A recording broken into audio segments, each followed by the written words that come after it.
Good morning. Today is Friday, January 28th. It's a gear day, and it's a white day. Attention writers and artists. This is the final call for Clear River Review submissions. Please upload your work at http://bit.ly/clearriver or see Mrs. Mackenzie or Ms. Drew with any questions. All submissions are due by this Monday, January 31st at 8 a.m. All who submit their work will be notified on Friday, February 11th, about whether or not their work has been accepted. We look forward to seeing your submissions. Math Club will meet on Monday in Fuller Basement at 3:30.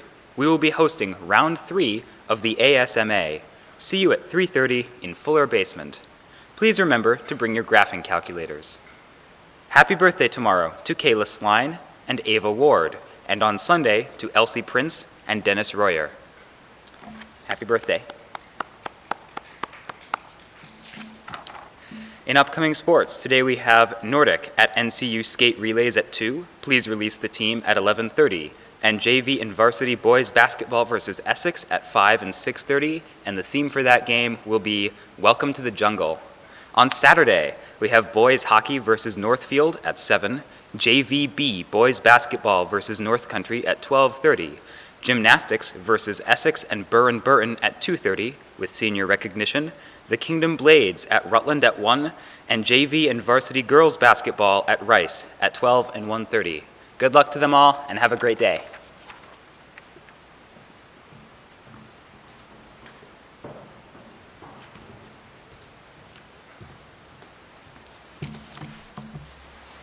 Thanks, Nathan. We do have a few late announcements. Congratulations to the Math Club on the results from the American Math Competition. Students competed at both the AMC 10 and 12 levels. For the AMC 12, Rafaela Catamatori is the team winner, scoring the highest of our school. Jenny Lee and Cecilia Sweeney were recognized for their scores as well, placing second and third respectively. For AMC 10, Joey Yan placed first. Great job to all of those that competed in this competition. Congratulations to our mathletes. Please, there's an announcement here about our gymnastics team, and if you haven't had a chance to see them compete yet, it's something special. So please wish our gymnastics team well in their tri-meet against Essex and Burren on Saturday. Our undefeated team competes at Kingdom Gymnastics starting at 2:30. Good luck to all of our gymnasts. Last night, the girls' varsity basketball team lost to Mount Mansfield, 50-36, and I think a score from the other night, the JV boys basketball lost to Rice, 53-38. Lots of thoughts for you this morning, and as I start, I want to say that it's obviously much warmer today, so perhaps that had something to do with the beach theme that happened last night, so thank you to those students that planned that, and maybe when we welcome to the jungle this evening for the boys basketball game, we'll see things heat up over the weekend. But it's with that warmth and the idea of warmth that I want to give this message today. I've been blessed to be working both with the dorm council and some seniors to continue to try to bring some ideas to all of you as a student body, some student leaders working with us about warmth and excitement. It's been cold in these winter weeks, and so we want to think about ways in which we can bring each other together. And I know that many of our clubs have been doing the same because I received this Unite Rock from the Scope Club, and so maybe you've been seeing those around, spreading a little bit of joy, but little things mean a lot, especially when the temperatures are cold. So in our meetings, we decided that January in Vermont is just not for the faint of heart, but what it is that we do believe is that we can serve as it being a way for us to find our way to continuing to find that academy soul in our inner light, in which we stand together, in which we're better together. And I say that in a way in which that no matter what's placed in front of us, together we have one another, and together we will find a way to shine. So in efforts to find that inner light, especially in these cold temperatures in January, we wanted to step boldly into these chilly months and defy the odds, and to find excellence in our relationships, in all that we do, in living out that version of that extraordinary experience together. Dr. Howell made mention of this and the crowd from the game at the Rice game the other night. And so when we think about ways in which we can do little things that matter, let's think about these things. Let's show up for each other because it matters. Presence together matters. Our relationships with one another is what matters. Let's continue to celebrate our mathletes and continue to celebrate things that are happening around campus. Students preparing for the Chinese New Year. You've seen the signs. They're beautiful. We can't wait to hear what's happening for that occasion. Performances by the Hilltones. Poetry out loud performers. We're always looking forward to more musical performances, and we've been talking a lot about having those here on stage. More snapshots from what happens in the theater.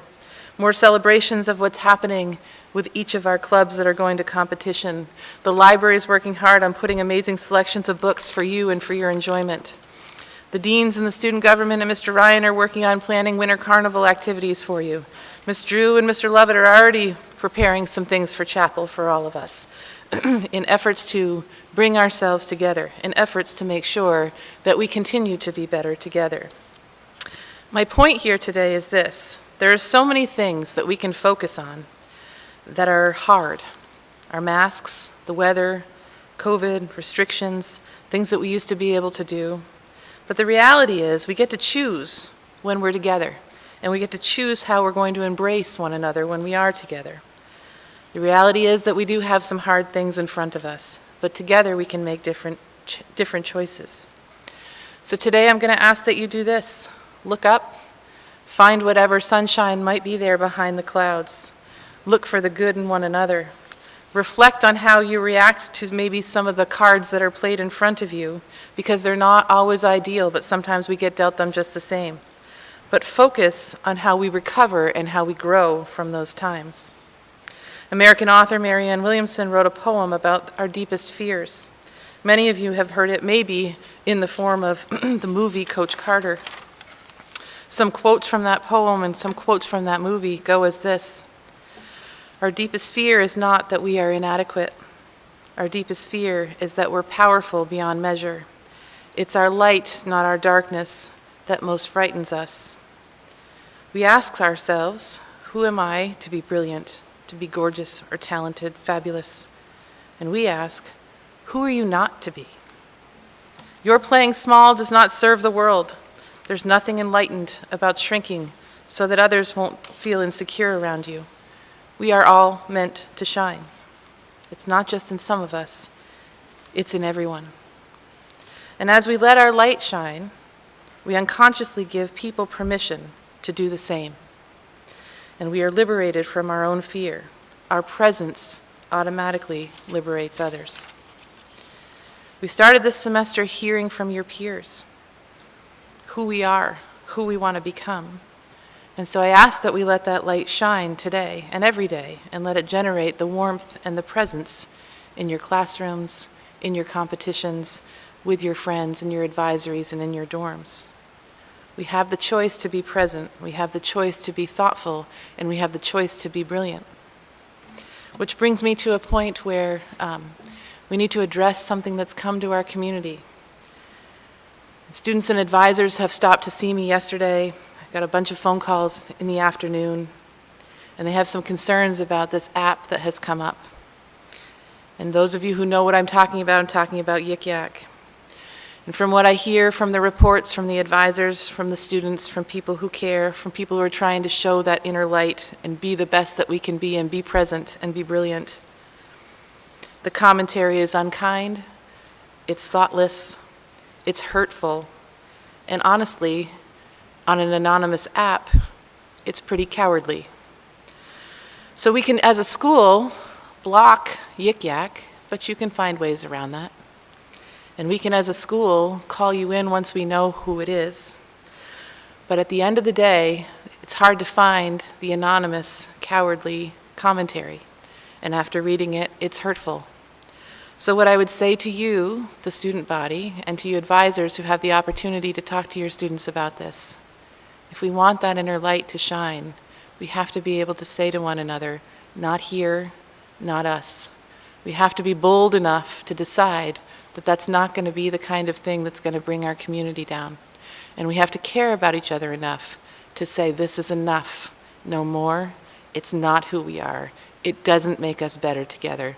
So let's work together to find a way to put an end to this so that we're not one of the same schools across the nation that's dealing with Yik Yak.